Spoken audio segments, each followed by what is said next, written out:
The C8 Corvette is one of those cars that everyone has been wanting in racing games for such a long time now. Ever since it was revealed, it's definitely a car that got the attention of everyone.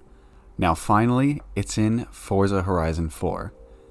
This is a car that I definitely highly recommend you get, and in this video, I'm going to show you exactly how to get it. Before I start the video, I want to say a huge thank you to everyone for over 1,000 views on my previous video about Gran Turismo 7. The support on that video is incredible, and I'm so thankful for everyone who watched the video. Now, getting into this video, to unlock the C8 Corvette, what you have to do is you have to complete the championship, Find New Roads. This is locked to B-Class Chevys, so B700, as long as it's a Chevrolet, and B700, you're good to go. And it's 3 races. It took me about 10 minutes. It shouldn't take you more than 10 minutes, maximum. You have to complete it on highly skilled or higher in terms of difficulty, and once you do that, you will unlock the C8 Corvette. So even stock, the C8 Corvette is very fun to drive. Acceleration is really good out of the box. The top speed from stock is 196 miles an hour, which is pretty incredible. That's really great if you wanted to get some stock cars. You can keep up with supercars easily in the C8. It's a really great car, even in stock form. In terms of customization in the C8, there is no super unique customization options, like there's no crazy wings or body kits or anything.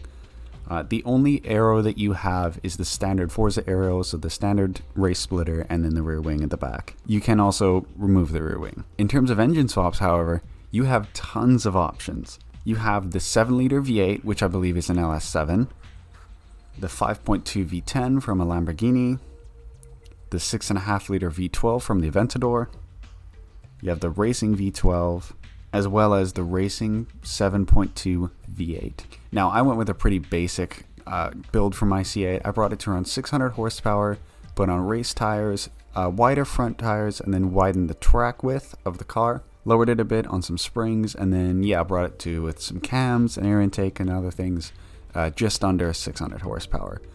I found this to be a very balanced setup for the C8 in terms of drivability, but yet having a really strong sense of performance. Now, driving impressions when tuned.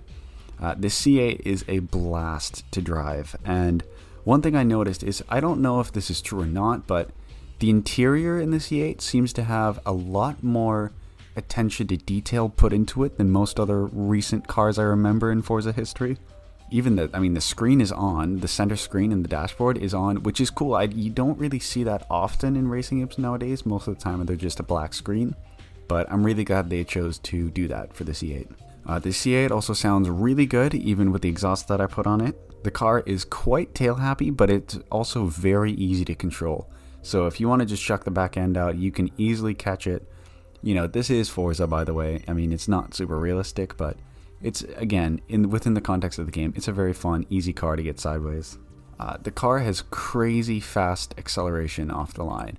This car has really short gear ratios, so first, second, and third gear just blow by.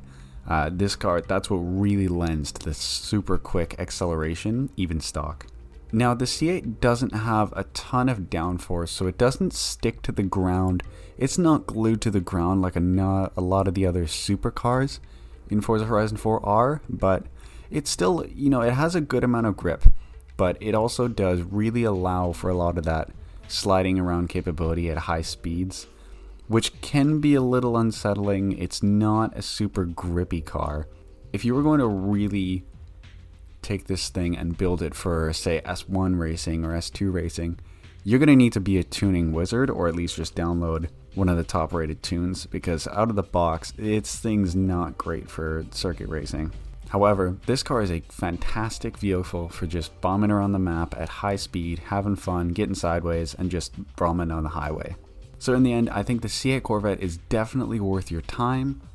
I definitely recommend you go out and get it, because it's not going to last very long, and it's going to be up on the auction house once it's gone, and you're going to have to pay a stupid amount of money to get one. So before I end this video, I just really wanted to recap and thank everyone for the support in the last video.